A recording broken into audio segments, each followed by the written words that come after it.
A bit late. I'm okay. Okay, sorry. Hi, Isaac. Rabbi, good afternoon. It's so good to see you. Yeah, so I'm very excited that again we finished the Temptations and we're starting with another Isaiah prophecy fulfillment, further confirming that Isaiah was a much more important document in the first century and before than it is today. As in my whole life, I've yet to hear a random man on the street say, "This is to confirm that which Isaiah said hmm 2,500 years ago." hmm Uh, so, like all Isaiah and prophecy fulfillments, there's a whole world of discussion about what the actually prophecy was. Is it actually getting fulfilled? hmm Is it that only certain parts of the prophecy are trying to be cut and pasted to be fulfilled by the evangelists, of which Isaac always asks, why? What would that accomplish? What would that prove? Would Christians start believing in the messiahship of Jesus just because of a cut and paste job from Isaiah? All great questions. That's But, right. Yeah. but before we So get to them, yeah, before we get there, right? So can we discuss Isaiah for a minute. What is the significance of Isaiah to again at this time a the first, prophet of God. Oh my God! Like you but can't but ask. he's just one of the prophets, right? Like No, is he the prophet, like Elijah, as you said, no, but Elijah? there's different kinds of prophets, as we pointed out in Jewish tradition. There's actually 14, according to Maimonidean tradition. There's 14 different levels of prophecy. With generally Rambam saying that Moses is on the top, and Daniel is generally somewhere close to the bottom. So there's different levels of Daniel is prophecy. at the bottom. Wouldn't he be at the top? Wouldn't Daniel be at the top?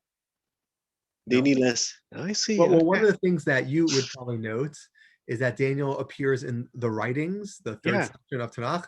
So generally, it's generally put there to be shown that it is part of the lesser prophets. But from an academic perspective, most people would say it's probably the latest of all the. From an academic perspective, it was written in the second century BCE. So it was a very, very late prophecy. While Isaiah would have been written for 500 years before that.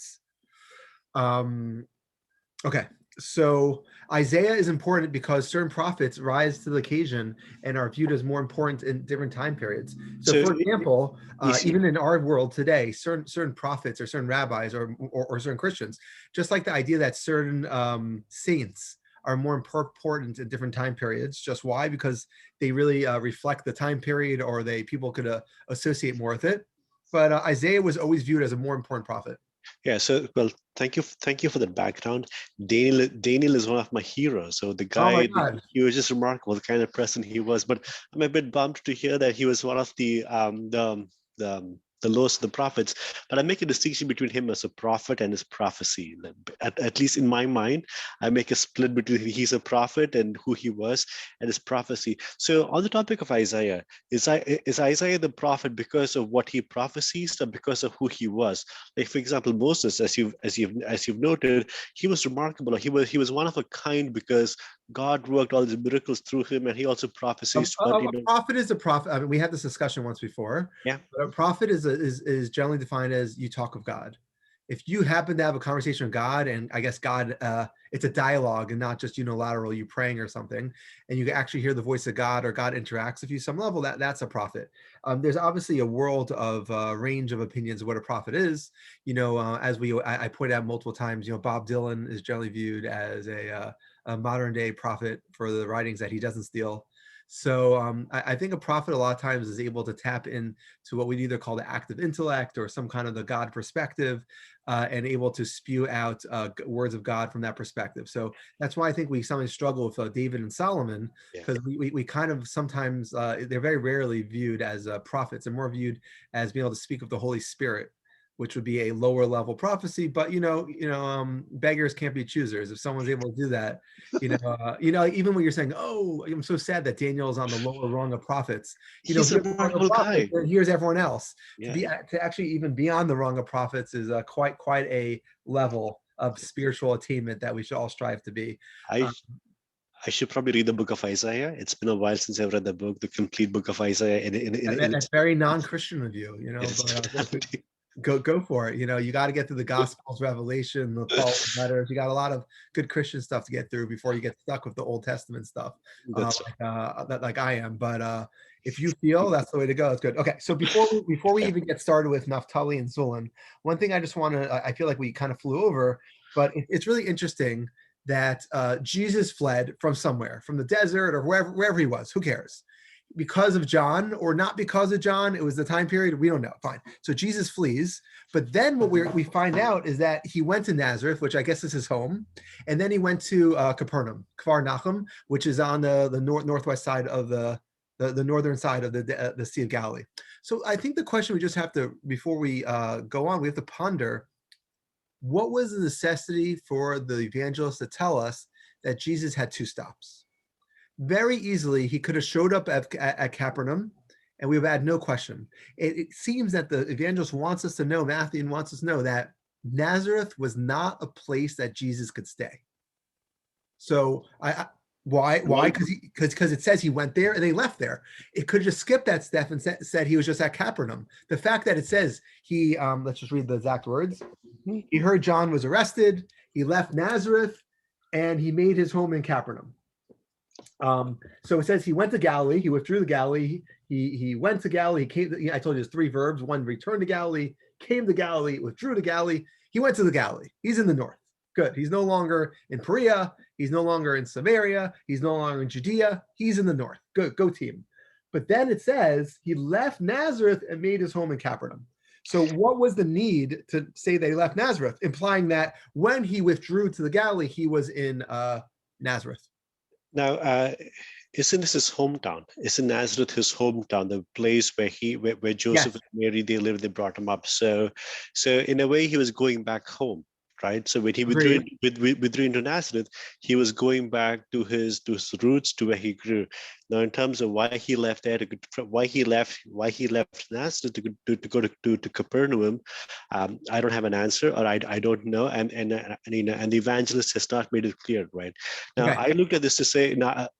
So this was the question I asked you earlier this week. When was he feeling? Was this a form of not depression, a sadness, or did the Spirit tell him that his time has come? That John did his life, he's being arrested, and was this a sign? Was this a confirmation for Jesus that now is a time for him to move, to act, or do whatever he had to do? And this is all in the context of the 40 days of fasting. As you've noticed, 40 days gives him it marks. This is after the fasting. Yeah, it's after, right? So it marks a certain level of maturity, right? And so he's gained some insight, and maybe was this a way? Okay, but all that the insight happens before he gets to Nazareth. Yeah. So the way I look at that is as going back home. As in, he was here, he was baptized. When he heard that John the Baptist was arrested, Jesus goes back to his home, and that home was Nazareth. Well, and we do not know how long he stayed there. Maybe a few days, maybe an hour, maybe a minute. We don't know. And then from there he went and he lived in Capernaum. So that's. Yeah. It's really hard to know. There's a whole section of the New Testament about like the rejection of Nazareth, what we see in Mark 6:1 and Luke 4:6, where it says he came to Nazareth, and it kind of has a whole narrative of what happened in Nazareth of either he's teaching or not. The parallels happen in Matthew chapter 13, verse 54 through 58. So that's generally viewed as the parallel, but you could argue it's unclear when this kind of rejection of Nazareth takes place. So we could wait till we get to chapter 13. So before, but I just want. What?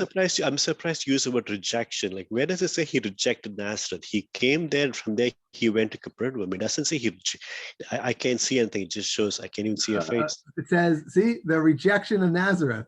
I don't know. I'm just saying that's what that section is called. See that right there? So I'm not. It's not my language. Just the language that the book uses. Yeah, so I don't have any opinion about if it's the rejection of Nazareth or what. I'm just saying this is generally what the Christian community will call the rejection of Nazareth, these parallels of Matthew chapter 13, Mark chapter 6. Oh, Matthew 13. We're still in Matthew 4. Okay, Matthew 13. Yeah. We can get to that. Okay. Yeah, we'll get to it. So what I find, so I just want to throw out some possibilities. Okay, why would he go to Nazareth? He went Nazareth, let's just say Isaac is right. He went Nazareth to go home. So he couldn't be viewed anymore as the kid of Nazareth, he had to move on. One possibility. Another possibility is Nazareth was not a good place to start his ministry, that Capernaum, which we actually don't have so much information about what's happening in Capernaum in that century, but Capernaum is viewed as a place that is better for preaching. We know, like, generally Matthew is viewed as the hometown of Matthew, the tax collector, which is the arguably the person who wrote this. So when you mean better, or when you say that Nazareth is not conducive to his preaching, like, what do you mean by that? I'd say it's not conducive. You totally imagine certain places are better. Like in the Christian world, that's in the Catholic world, you can move up the ranks. Eventually, you can become the Pope. There's certain places, there's bigger ministries, there's better places. I understand, but culturally speaking, right? This is people who live in Capernaum with Jews, people who live in Nazareth with Jews. It's not like they had a different gods, a different culture. No, but the cities are different, though. I mean, there's obviously different benefits of different cities. The fact that if someone is like the head preacher in Jerusalem versus the head preacher in Capernaum, you can't compare it. Jerusalem is like going up the holy mountain. That's right. You know, and it's like when the Pope, when one of the cardinals makes it the Pope in Rome, he's no longer the Pope, or he's no longer the cardinal for like some backwater place in Central America. He's all of a sudden the Pope. So you're saying Capernaum was the center place. Well, I'm just throwing out possibilities. Capernaum is a possibility of that was like the place to make it. And after he went through his 40 days of temptation, now he went home, kind of collected his stuff, and then made his way to Capernaum. But the other possibility, which we have to keep seeing, is see this in light of, at least from the contextual perspective of something happened with John. It could be that Nazareth was viewed more of a John city. And if whatever negativity John's movement was going through, it would have bled literally into the problems with Nazareth, and Capernaum would have been a lesser city, something that Jesus wouldn't have felt the need to kind of justify the fact that he's a baptizer or justify that he's a follower of the John movement. It could be the very fact of its isolation on that side of on that side of the Sea of Galilee, as opposed to this I don't want to say metropolis, but this big city of Nazareth, allowed him the freedom to kind of do what he wanted. I think this interpretation gives us the best possibility, at least from the context of when we're reading Matthew, of he fled, he went back to Nazareth, and now he had to go away somewhere else. And I think they want you to feel, what I'm saying, I think they want us to feel that Jesus had on his shoulder a fear that he had to skip town.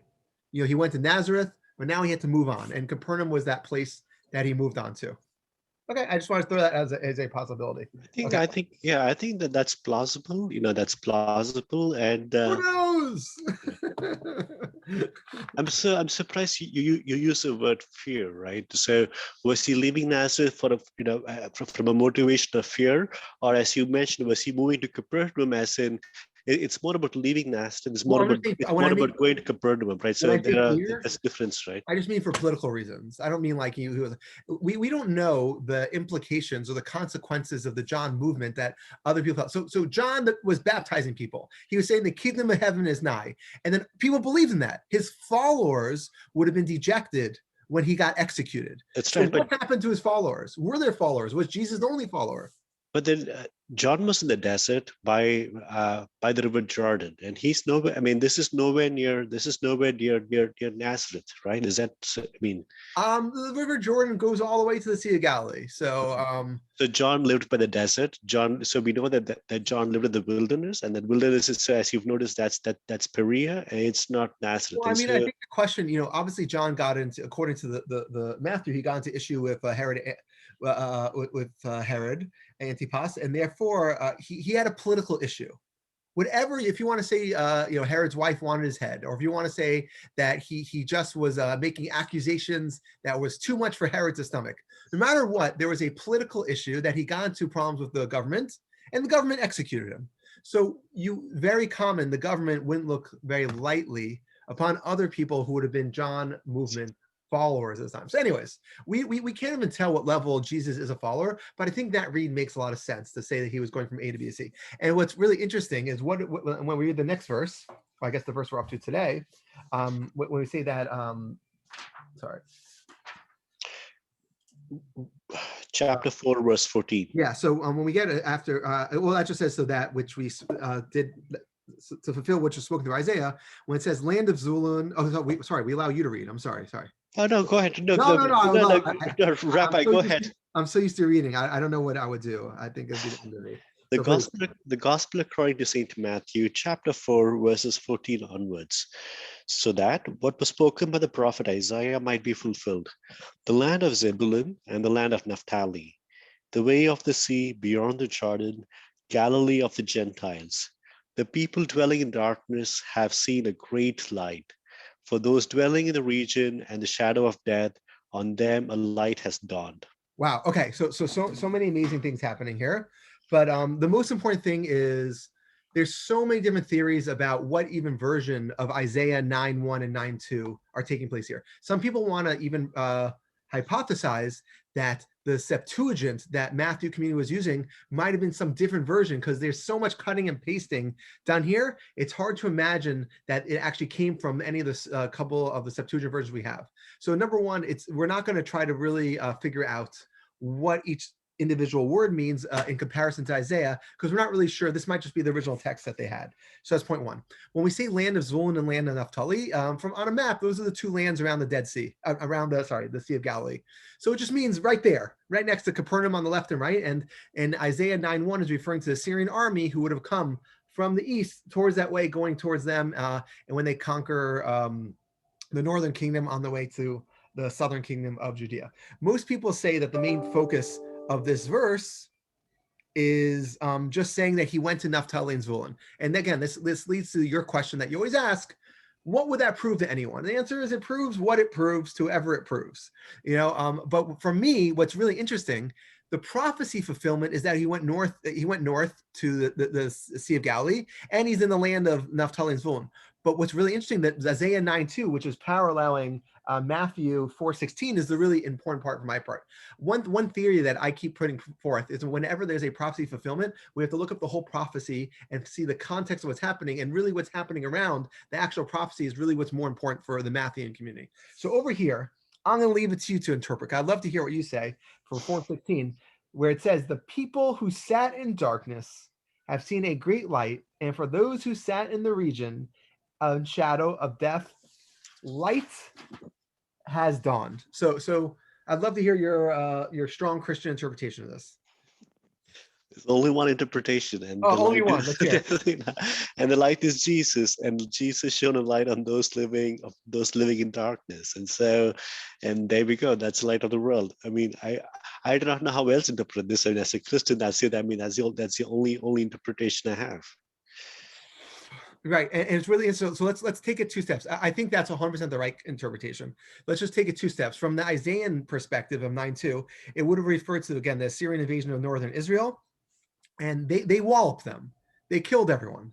They would have made this period of darkness would have been of complete death and destruction, and then there would be a new light would shine. This implies that after that time period, there'd be a positive period. So it seems if you're going to guess what the Isaiah prophecy fulfilled to refer to, it would have referred to either the second temple or refer to a time when the Jewish people have their own hegemony in this area. So it's really interesting whenever you think of the parallel that as a Christian, you get all excited when you see the word light. When you see the word, like Jesus is the light. And what does that mean, Jesus is the light? He illuminates, he makes things clearer, it's better. But it's really interesting, the light that they would have had in the Isaiah community probably would refer to, like always, this kind of idea of political freedom from the destruction that they were having. So when you make the parallel to here, what you have is that before the kingdom of heaven is this darkness, and there's a struggle, and there's this destruction that the Jewish people have to go through. And I think we mentioned a couple of times this idea of Elijah the prophet, or the idea of Messiah the son of Joseph, these precursors. What it means, though, is that the Jesus community in this situation, what they're experiencing right then is the darkness. And the darkness means before the Jesus experience. So it's really interesting. While darkness in Isaiah means destruction, darkness for Jesus means people who don't really see the world through the beer goggles of the kingdom of heaven. And I think what's really interesting is that what we have here again is, okay, Jesus comes, Messiah comes, light comes. What changed for everybody? Okay, so there's a lot to unpack and there's a lot to unpack in that. So, on the topic of Isaiah 9, 1, 2, right? So the first 7 verses in Isaiah, they have the section for to us a child is born. At least that's what my Bible says, as the heading for Isaiah 9, as a heading for Isaiah 9. So I'm so sorry. I'm sorry. I don't understand what you're saying. You're saying that sorry. Isaiah 9 is referring to a child being born? Yeah, so that's what it has over here. For unto us a child is born. Can you see Isaiah 9? Well, I mean, I can read Isaiah 9. Okay, Isaiah 9, Isaiah 9, the section starts by saying, "For unto us a child is born." And so back to your point, I'm confused. One second, one second. So Isaiah 9, yeah, it's under the surely there is no gloom to her that was afflicted.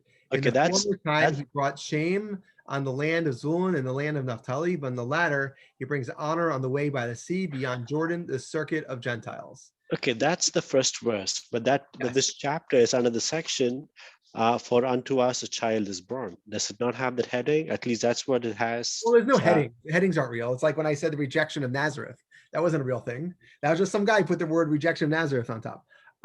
Listen, I don't know about children being born. We did talk about Emmanuel in the first chapter being a child being born. In the sixth section, it's very clear it's talking about the Assyria coming to wipe out the northern kingdom near Naphtali and Zulun. I'm not sure it has to do with a child. But Okay, so Rabbi, in my Tanakh, it says Isaiah praises God's salvation. That's what it says in the section of. So you'll probably know this. This is the Hebrew alphabet. On that's, the that's some guy like a couple years ago wrote some comment. Isaiah praises God's salvation. Anyway, so back to your point, right? What does this mean? I'll have to. I mean, it means a lot. I mean, I think what he. So, but here's my question to you, right? So what did the evangelist want us to know by quoting these verses? Was these like earlier when we read about the temptations, we saw that Jesus wore the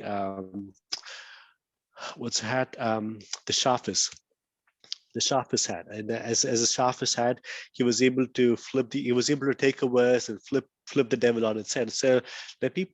My question to you is, in a similar way, is the evangelist using any tool? Is he just quoting verses word for word, or are there It's certain not word for word, right? We know it's not word for word. And again, I don't know the answer, but it looks, I keep seeing all these examples as collateral benefits that we got Naphtali and Zvulun. He went to that area, kinda, by going to Capernaum, and therefore that's fulfilling the prophecy. So now I could bring in the whole prophecy, namely there's some light and some benefit coming to the world. Okay, so Naphtali and Zebulun, they're part of 9:1. So 9:1 is not quoted word for word. 9:1 has been modified. They've only quoted these two places. Agreed. Yes. So okay, so is 4:15 an accurate description of 9:1? Are you saying that by Well, I told you, it's leaving? like cut and pasted. Yeah, I mean, like, look, you can read it yourself and see that what the point of comparison is. For me, again, like I agree. I think the cut and paste job is in order to show that Jesus is the light, and if Jesus ends up in Naphtali and Zvulun, that shows that he's a messianic figure, which I think is a good read. I see. And so you're saying that Isaiah 9, the section in Isaiah 9 was a prophecy meant to. It's a prophetic. I mean, originally it was a prophecy to say that the northern kingdom will be restored, that even though the Syrian kingdom is going to wipe them out, either in the Second Temple times or in some form of messianic times, don't think that your destruction is an utter destruction. It is a destruction that will rebound. So I don't think Jesus is using it that way. I think he's using it as that, like, or the Matthew community, like, I'm the light, I'm this awesome messianic figure that is being prophesied here from the fact that I go to Naphtali and Zulun. But this is also interesting, right? Because we spoke about light and darkness, and so for Jesus to shine at this time, or if he was light at this time, then the people living at that time were living in some extraordinary darkness. And so, do you see? I'll have to think Well, about again, that. like I wouldn't call it. I don't know if you want to call it extraordinary darkness. I think it'd be interesting to discuss the parallel that the symbolism that we're getting here is that pre-Jesus messiahship times is viewed as a parallel to darkness and utter destruction. Okay, Isaac, I think I have to run for Alyssa. Okay. but it's been fun. Well, Rabbi, thank you. Have enjoy your day and to be continued tomorrow. I'm sorry.